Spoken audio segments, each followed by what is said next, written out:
How would you compose a theme for a knight in Final Fantasy? The archetype is legendary.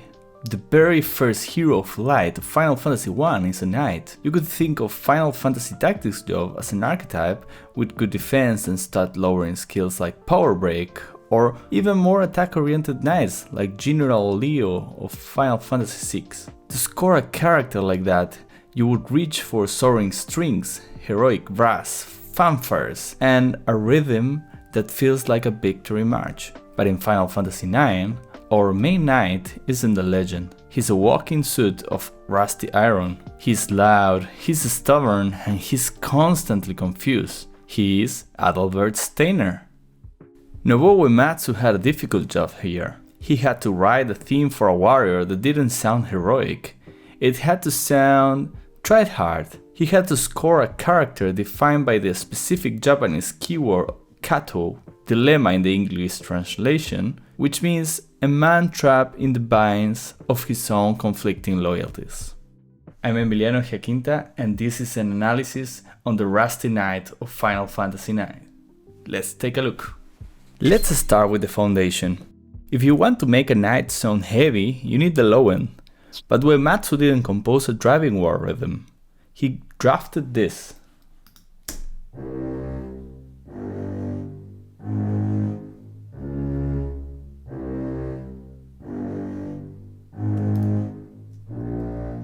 Now that's a trio of tuba, bassoon, and contrabass playing in unison.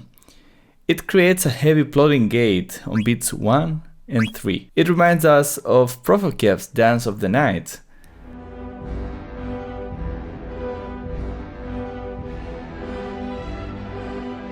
But stripped of its menace, it really sounds like heavy boots on clanking armor hitting the pavement. You can really picture Steiner walking in Alexandria, dragging around his armor. This is further supported with a bass drum and an electric piano playing staccato triads. There's no flow on the rhythm, it really sounds clunky. Let's take a look at that.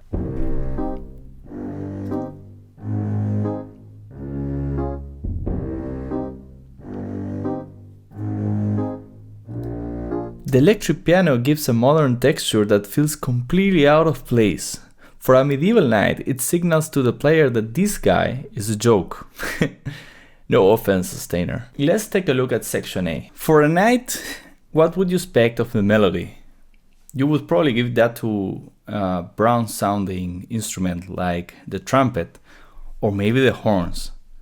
Well, in this case, the melody it's given to a clarinet. The clarinet is a really nimble sound. Let's listen to it.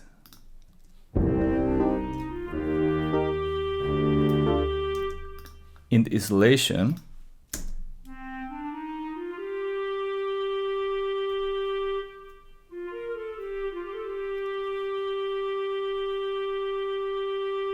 by giving this proud military melody to a woodwind, it instantly deflates the ego of this character. It sounds pompous, self-important, and slightly puffed up. It tells us this guy takes himself very seriously, but perhaps we shouldn't. I wanted to show you something genius inside this joke. It's a little detail that proves Uematsu isn't just making fun of Steiner, he's defining him. If we take a look at the clarinet and we hear the first 5 notes,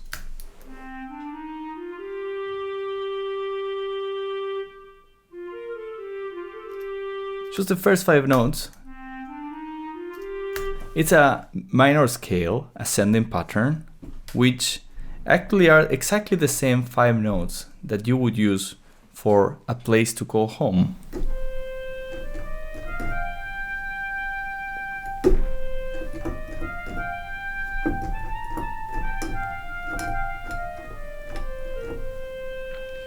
Interesting, right?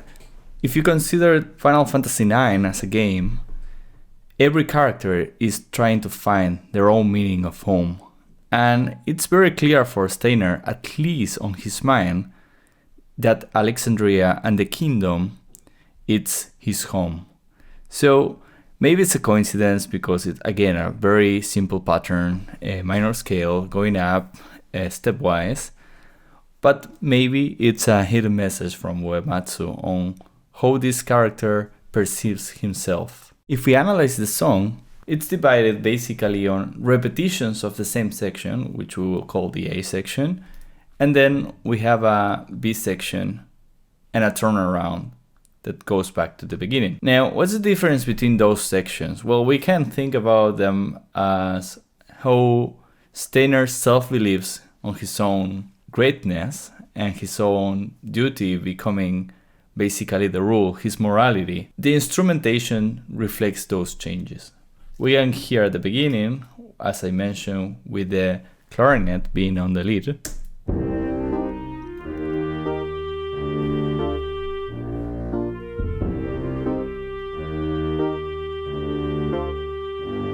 Then we move to the first repetition, on which a trumpet is involved and also tambourine is added.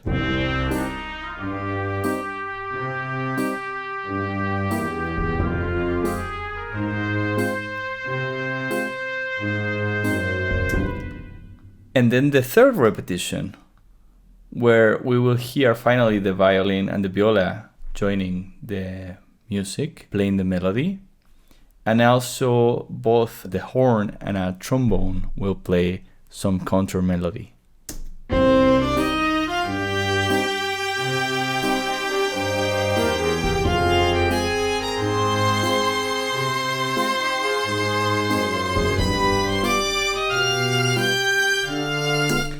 This orchestration represents again how Steiner is puffing out his chest. He starts unsure, but by the third repetition, he has convinced himself he's the greatest knight of the world. I mean, he is the captain of the Pluto Knights, right? So let's say here in the title, how does this play on his backstory? Let's go back to his keyword, dilemma. While Adelbert Steiner assigned keyword is translated simply as dilemma in English, the original Japanese term, Kattou, provides a much richer metaphorical definition. The kanji for Kattou literally refers to the entanglement of lines, specifically kutsu and wisteria, creating a powerful visual representation of his internal state. This imagery perfectly captures Steiner's character arc, depicting him not just as a man facing a choice, but as someone physically and mentally ensnared in a thicket of conflicting loyalties between his rigid, sworn duty and his evolving conscience. What is right and what is not? Should he stay on Garnet's side or Queen Brain? Musically, after inflating his chest, the reality of the war hits him. We enter finally the section B, and the march falls apart. This is the sound of Kattou, the dilemma.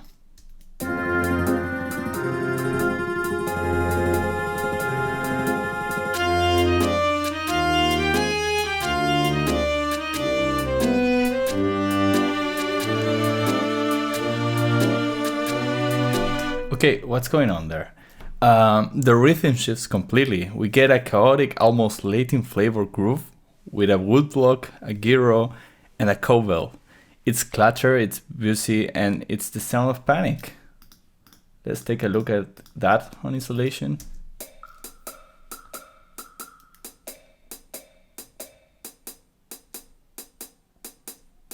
Underneath this chaos, we hear a guitar and what I believe is a charango playing tremolo over one note. So let's pay attention to that too.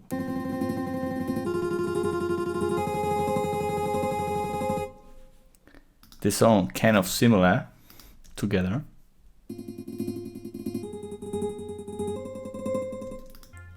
And then the acoustic guitar.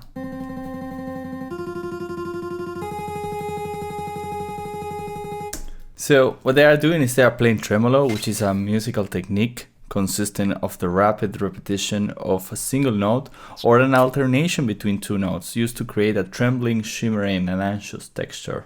Now, going back to the melody, it's taken briefly by an oboe. It sounds thin and stressed, which is quickly answered back by the strings. We will hear and understand that in this section the main melodic content is actually distributed by different instruments, because then after the strings play, the horn and a clarinet finish the melodic idea. Let's hear them in isolation. First the boy.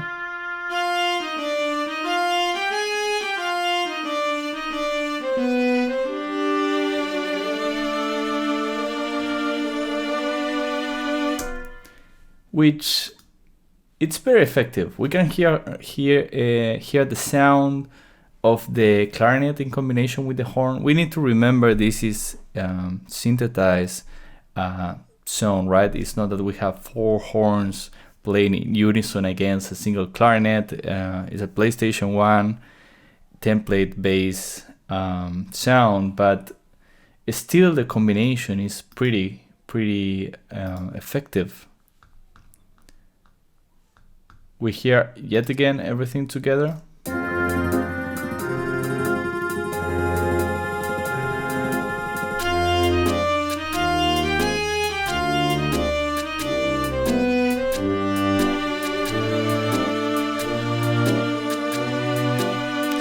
This section represents Steiner's internal world when his code is challenged.